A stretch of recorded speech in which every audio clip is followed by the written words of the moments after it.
കെ.എം.ആർ ചേരുന്നുണ്ട്. റിയാസ്, തിരച്ചിൽ 6ാം ദിവസവും തുടരുകയാണ്. പ്രതീക്ഷയോടെയാണ് കുടുംബവും നാടും മലയാളികളും ഒക്കെയുള്ളത്. ഇങ്ങനെയൊക്കെയാണ് കൂടുതൽ വിവരങ്ങൾ. എന്തായാലും ഇവിടെ ഇപ്പോഴുള്ളത് അർജുൻ്റെ വീടിൻ്റെ പരിസരത്ത് തന്നെയാണ്. കുടുംബമെല്ലാം തന്നെ വലിയ പ്രതീക്ഷയിൽ, പ്രാർത്ഥനയിലാണ്. കുടുംബം ഇപ്പോൾ മാധ്യമങ്ങളോട് പ്രതികരിക്കാനുള്ളൊരു മാനസികാവസ്ഥയിലല്ല ആ കുടുംബമുള്ളത്. കാരണം 6 ദിവസമായിരിക്കുന്നു അർജുന് വേണ്ടിയുള്ള ആ ഒരു ഇടപെടൽ അവർ നടത്തുന്നു. അതിൻ്റെ ഒരു പ്രതീക്ഷയിലേക്ക് കാര്യങ്ങൾ നീങ്ങുന്നുണ്ടെങ്കിൽ പോലും ആ കുടുംബത്തെ സംബന്ധിച്ച് കൃത്യമായി അർജുനെ ജീവനോടുകൂടി ലഭിക്കുക എന്നുള്ളതാണ്. ഇപ്പോൾ ഈ അർജുൻ്റെ അയൽവാസിയായ ഈ ഒരു 6 ദിവസവും സജീവമായി ഇവിടെ ഉള്ള അയൽവാസി കൂടിയായിട്ടുള്ള കെ രവീന്ദ്രൻ നമ്മളോടൊപ്പം ചേരുകയാണ്. രവീന്ദ്രേട്ടാ, ഈ അർജുൻ നിങ്ങളൊക്കെ കൺമുന്നിൽ നിന്ന് വളർന്ന ഒരു കുട്ടിയാണ്. സ്വാഭാവികമായും അർജുന് ഇങ്ങനൊരു അപകടം പറ്റിയൊരു സാഹചര്യത്തെ എങ്ങനെയാണ്? തീർച്ചയായും നമുക്കത് വളരെ വിഷമമുള്ളൊരു കാര്യമാണ്. അതേസമയത്ത് ഇന്നലെയുള്ള രക്ഷാപ്രവർത്തനം നല്ല രീതിയിൽ നടന്നിരുന്നു. ഇന്ന് മിലിറ്ററി ഒന്ന് രക്ഷാപ്രവർത്തനത്തിന് നേതൃത്വം നൽകും, രക്ഷാപ്രവർത്തനം അവരേറ്റെടുക്കും എന്നുള്ള പ്രതീക്ഷയായിരുന്നു നമുക്കുണ്ടായിരുന്നത്. എന്നാൽ ഇന്നലെ രാത്രി ആ രക്ഷാപ്രവർത്തനം നടത്തുന്നത് 10 മണി വരെ ഉണ്ടാവുമെന്ന് പറഞ്ഞിട്ട് അത് നേരത്തെ നിർത്തി. അതിൻ്റെ പശ്ചാത്തലത്തിൽ ഞങ്ങളിവിടെ ഒരു പ്രതിഷേധ പ്രകടനം നടത്തി. ആ പ്രതിഷേധ പ്രകടനത്തിൽ ഇവിടെ ഓൺ ദ ടൈമിലുണ്ടായിരുന്ന ആൾക്കാർ പോലും പങ്കെടുത്തു. കാരണം അത് ഇവരോടുള്ള ഈ തീവ്രമായുള്ള ഇവരുടെ മോശം അനുഭവങ്ങൾ മനസ്സിലാക്കിയിട്ട് തന്നെയാണ് ഇത്രയും ആൾക്കാർ കൂടിയെന്നുള്ളത് ഞാൻ മനസ്സിലാക്കുന്നത്. ഈ വിധത്തിൽ ഇനിയും മുന്നോട്ട് പോവുകയാണെങ്കിൽ നമുക്ക് പ്രതീക്ഷയ്ക്ക് എവിടെയാണ് വക വരുന്നത്? നമ്മളിപ്പോഴും പ്രതീക്ഷിച്ചുകൊണ്ടിരിക്കുകയാണ് അർജുനെ യാതൊന്നും സംഭവിക്കാതെ കണ്ടിട്ട് അർജുൻ്റെ വണ്ടി കണ്ടുകിട്ടി അർജുനെ വീണ്ടെടുക്കാൻ കഴിയണേ എന്നുള്ളൊരു പ്രാർത്ഥനയോടുകൂടി ആ കുടുംബം ജീവിക്കുന്നത്. ആ കുടുംബത്തിനെ ഒന്ന് കാണാൻ പോലും ഞങ്ങൾക്കിപ്പം ഫേസ് ചെയ്യാൻ പോലും പറ്റാത്ത വിധത്തിലാണ്. കാരണം കാണുന്ന സമയത്ത് അവർക്ക് എന്താണ് ഞങ്ങളോട്, അല്ലെങ്കിൽ എന്താണ് അവർക്ക് പറയാനുണ്ടാവുക, അല്ലെങ്കിൽ ഞങ്ങളെപ്പോഴും അവിടെ പോകുന്ന അവരായിട്ട് കണ്ടുകൊണ്ടിരിക്കുന്നത് ഞങ്ങളെ സംബന്ധിച്ച് ഞങ്ങൾക്ക് അവരെ ഫേസ് ചെയ്യാൻ പ്രയാസമായി മാറിയിരിക്കുന്നത്. കാരണം നമുക്കൊരു ആശ്വാസമൊക്കെ പറയാൻ കഴിയാത്ത വിധത്തിൽ ഞങ്ങളുടെ മാനസികാവസ്ഥയും വളരെ മോശം നിലയ്ക്കാണ്. പക്ഷേ ഞാൻ മനസ്സിലാക്കുന്നിടത്തോളം അവിടുത്തെ രക്ഷാപ്രവർത്തനം വേണ്ട വിധത്തിലാവുന്നില്ല.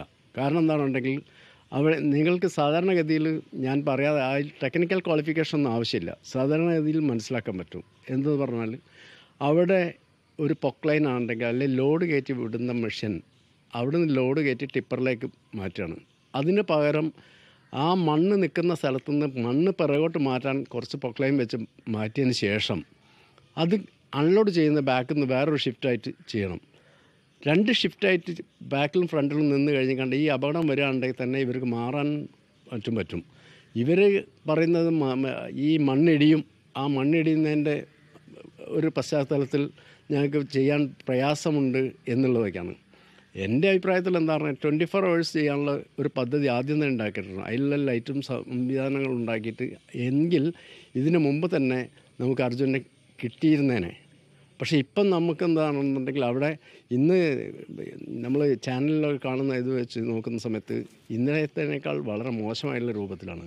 ഇന്ന് വളരെ പ്രതീക്ഷയോട് കൂടിയിട്ടാണ് നമ്മൾ കാത്തു നിൽക്കുന്നത്. ആ വീട്ടുകാരും കാത്തു നിൽക്കുന്നത് അങ്ങനെയാണ്. ഇത്രയും ദിവസമായതിൻ്റെ തന്നെ പല പോസിബിളായുള്ള കാര്യങ്ങളും അതിലുള്ളതുകൊണ്ടാണ് നമുക്ക് ഒരു പ്രതീക്ഷയുള്ളത്. ഇപ്പോഴും ആ പ്രതീക്ഷ നഷ്ടപ്പെട്ടിട്ടില്ല. അപ്പോൾ എത്രയും വേഗം ആ ഉദ്യമം നിറവേറ്റി അവനെ വീണ്ടെടുക്കണം എന്നുള്ളതാണ് നമുക്ക് പറയാനുള്ളത്.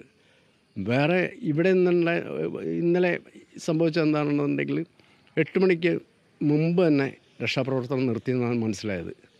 10 മണി വരെ ഇന്നലെ പ്രവർത്തനം ഉണ്ടാവും എന്ന് പറഞ്ഞിട്ടുണ്ടായിരുന്നു. അപ്പോൾ ഒരു ഉത്തരവാദിത്വ ബോധമില്ലാത്ത വിധത്തിൽ ഈ ആധികാരികൾ ചെയ്യുന്ന സമയത്ത് നമുക്ക് എന്താണ് പ്രതീക്ഷ? നമ്മൾ ആരോടാണ് ഇതിനെപ്പറ്റി പറയേണ്ടത്? അപ്പം അതാണ് ഞാൻ ഇന്നലെ ഇവിടെ സൂചിപ്പിച്ചത്. കാരണം എന്ന് പറഞ്ഞാൽ ഇവർ സ്റ്റേറ്റ് ഗവൺമെൻറ് സെൻട്രൽ ഗവൺമെൻറ്റുമായിട്ട് ബന്ധപ്പെട്ടിട്ട് ആ സെൻട്രൽ ഗവൺമെൻറ്റിനെ ഡിഫൻസിന് ഇറക്കിയിട്ടോ മറ്റുള്ള രീതിയിലോ ഈ കാര്യങ്ങൾ രക്ഷാദൗത്യം വളരെ ഊർജിതമായിട്ട് നടത്തി ഇവരെ അർജുൻ്റെ ജീവനോടെ വീണ്ടെടുക്കാൻ കഴിയണേ എന്നുള്ളൊരു പ്രാർത്ഥനയോട് മാത്രമാണ് ഇപ്പം ഞങ്ങളിവിടെ നിൽക്കുന്നത്. ഞങ്ങൾക്ക് ഈ നാട്ടിലുള്ള എല്ലാവരെ സംബന്ധിച്ചോളം ഞങ്ങൾ ഈ സംഭവം ഉണ്ടായതിൻ്റെ ശേഷം ആരും പുറത്ത് ജോലിക്കോ മറ്റോ ഒന്നും പോകാത്ത വിധത്തിലാണ് നിൽക്കുന്നത്. ഞാനിപ്പം നിങ്ങൾക്ക് തന്നെ അറിയാവും, ഇത്രയും ദിവസമായിട്ട് ഇവിടുന്ന് വേറെ എങ്ങോട്ടും പോകുന്നില്ല. കാരണം നമുക്ക് ഈ കുട്ടിയോടുള്ള ഒരു നമ്മളായിട്ടുള്ള ബന്ധം, ആ ബന്ധത്തിൻ്റെ പേരിലുള്ള ഒരു കാഴ്ചപ്പാടാണ്. അവൻ എങ്ങനെയെങ്കിലും വീണ്ടെടുക്കും, അല്ലെങ്കിൽ അവൻ പ്രതീക്ഷയോടുകൂടി വരും, അല്ലെങ്കിൽ ഒന്നും സംഭവിക്കാതെ അവനെ വീണ്ടെടുക്കാൻ കഴിയും എന്നുള്ളൊരു പ്രതീക്ഷയാണ് ഇപ്പോൾ ഉള്ളത്. അത് നടക്കട്ടെ എന്ന് ഞാൻ ആശംസിക്കുന്നു. എന്തായാലും ഇപ്പോൾ ഇന്നലെ രാത്രിയുള്ള അവസ്ഥ നിങ്ങളുടെ പ്രതിഷേധമുണ്ടാകുന്നു. അതിനുശേഷം M K Raghavan MP Karnataka ഉപമുഖ്യമന്ത്രിയെ വിളിക്കുന്നുണ്ട്. അപ്പോഴാണ് അദ്ദേഹം പറയുന്നത് സൈന്യത്തെ ഇറക്കാൻ തീരുമാനിച്ചിട്ടുണ്ട്, സൈന്യത്തിൻ്റെ സഹായം ലഭ്യമാക്കാൻ കേന്ദ്രത്തോട് അഭ്യർത്ഥിച്ചു എന്ന കാര്യം പറയുന്നു. ഇന്നിപ്പോൾ കേന്ദ്ര സർക്കാരും ഇടപെട്ട് സ്വാഭാവികമായിട്ടും സൈന്യം വരുന്നു എന്നുള്ളതാണ്. ആ ഒരു വരുന്നൊരു സാഹചര്യത്തെ എങ്ങനെയാണ്?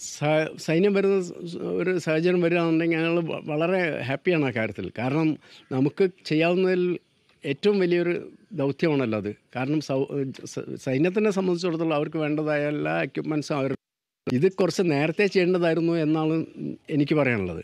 ഈ രക്ഷാപ്രവർത്തനത്തിൽ വേണ്ടത്ര അറിവോ അല്ലെ വേണ്ടത്ര ടെക്നിക്കൽ ക്വാളിഫിക്കേഷനോ ഉള്ള ആൾക്കാർ അവിടെ ഇല്ല എന്നുള്ളതാണ് ഞങ്ങൾക്ക് മനസ്സിലാക്കുന്നത്. അങ്ങനെ തന്നെ പറയേണ്ടി വരുന്നു. കാരണം ഞങ്ങളൊക്കെ ഇതുമായിട്ട് ബന്ധപ്പെട്ട ചില പ്രവൃത്തികളൊക്കെ ചെയ്യുന്നതുകൊണ്ട് ഞങ്ങൾക്ക് ഏകദേശം ഈ കാര്യങ്ങളൊക്കെ കണ്ടാൽ മനസ്സിലാക്കാൻ പറ്റും. അപ്പോൾ അവിടെ ഈ പറയുന്ന വിധത്തിലൊന്നുമില്ല. നിങ്ങൾക്കൊന്ന് ഈ വലിയ വിധത്തിൽ മണ്ണുള്ളിടത്തിലൊക്കെ ബുൾഡോസർ വെച്ചും കണ്ടാണ് മണ്ണ് നീക്കാറ്. ഇവിടെ എന്താണുള്ളത്? പൊക്ലൈൻ എന്ന് പറയുന്ന മെഷീനറിയാണുള്ളത്, JCB എന്ന് പറയുന്ന മെഷീനറിയാണുള്ളത്. നമ്മുടെ നാട്ടിൻപുറത്ത് മണ്ണ് നീക്കാനും മറ്റും ചെയ്യുന്ന ആ ലാഘവത്തോടു കൂടി അവർ ഇത് കൈകാര്യം ചെയ്യുന്നത്. നമ്മളുടെ കേരളത്തിലായിരുന്നെങ്കിൽ ഇത് 2 ദിവസം കൊണ്ട് ഈ പ്രവൃത്തി പൂർത്തീകരിച്ച് കിട്ടി നമുക്കെല്ലാം പ്രതീക്ഷ നൽകുന്ന ഒരു ഇതിലേക്ക് എത്തുമായിരുന്നു. പക്ഷേ ഇപ്പോൾ ഇവരെ ഈ നിരുത്സാഹപരമായിട്ടുള്ള വിധത്തിലാണ് ഇവരെ പോക്കും. ദാസന്മാരുടെ ഒരു സ്വഭാവം മനസ്സിലാക്കുന്നത് അങ്ങനെയാണ്. കാരണം അത് പറയാനുള്ള കാരണം മനാഫ് എന്ന് പറയുന്ന ആൾ, ഈ വണ്ടീൻ്റെ ഓണർ അവിടെ പോയിട്ട് അയാളെ വളരെ മ്ലേച്ഛമായ രൂപത്തിൽ അവർ സംസാരിച്ചതും ചെയ്തതൊക്കെ. നമ്മളൊരിക്കലും നമ്മളെ ഒരു ഗസ്റ്റ് അല്ലെങ്കിൽ നമ്മളൊരാൾ നാട്ടിലേക്ക് ഒരാൾ വന്നു കഴിഞ്ഞാൽ അവരെ ആ വിധത്തിൽ ഒരു കാരണവശാലും അവർക്ക് എന്തെങ്കിലും മോശമായിട്ട് അവരടുത്ത് നിന്ന് വന്നാൽ പോലും നമ്മൾ ആ വിധത്തിൽ പെരുമാറാൻ പാടില്ലാത്തതാണ്. അപ്പോൾ ഇത്രയും വളരെ മോശമായുള്ള രൂപത്തിലൊക്കെ അവർ കാണാമെന്ന് പറയുന്നത് നമ്മളെ ആരെയാണ് പ്രതീക്ഷിക്കേണ്ടത്? ഈ MP രാഘവൻ ഇവിടെയുള്ള ആളാണ്. അതേസമയത്ത് അദ്ദേഹം കർണാടക മിനിസ്ട്രി പറഞ്ഞിട്ട് കർണാടക മിനിസ്ട്രി അതിന് വേണ്ടതായ ഇത് ചെയ്യണ്ടേ? ചെയ്ത് കിട്ടിയാൽ നല്ലതെന്ന് വിചാരിക്കുന്നു. അത്രേ എനിക്ക് പറയാനുള്ളൂ. ആകെ ഇപ്പോൾ ഉള്ള പ്രതീക്ഷ ഡിഫൻസ് വന്നിട്ട് ആ കാര്യം ചെയ്യും എന്നുള്ളത് മാത്രമാണ്. പക്ഷേ ഇത്രയും സമയമായിട്ട് ഈ സമയം പോലും എത്തിയിട്ടില്ല എന്നുള്ളതാണ്. അതിലാണ് നമുക്ക് ആകാംക്ഷയുള്ളത്. ഇന്നും രക്ഷാപ്രവർത്തനം തുടങ്ങാൻ വൈകി എന്നുള്ളതാണ്. ഇന്നും രക്ഷാപ്രവർത്തനം തുടങ്ങാൻ വൈകി എന്നാണ് മനസ്സിലാക്കുന്നത്. അപ്പോൾ അതുകൊണ്ടാണ് ഇത് നമ്മുടെ കേരളത്തിലായിരുന്നെങ്കിൽ ഇപ്പം ജനങ്ങൾ കയറിയിട്ടുണ്ടാവുമായിരുന്നു. ഈ രക്ഷാപ്രവർത്തകരെയൊന്നും നോക്കില്ല. നമുക്ക് അനുഭവങ്ങളുണ്ട്. കരിപ്പൂർ എയർപോർട്ടിൽ അപകടം ഉണ്ടായ സമയത്ത്, പെരുമൺ ദുരന്തം ഉണ്ടായ സമയത്ത്, കവളപ്പാറ, അങ്ങനെയുള്ള പല ദുരന്തങ്ങളുണ്ടായ സമയത്ത് നമ്മൾ കേരളത്തിലെ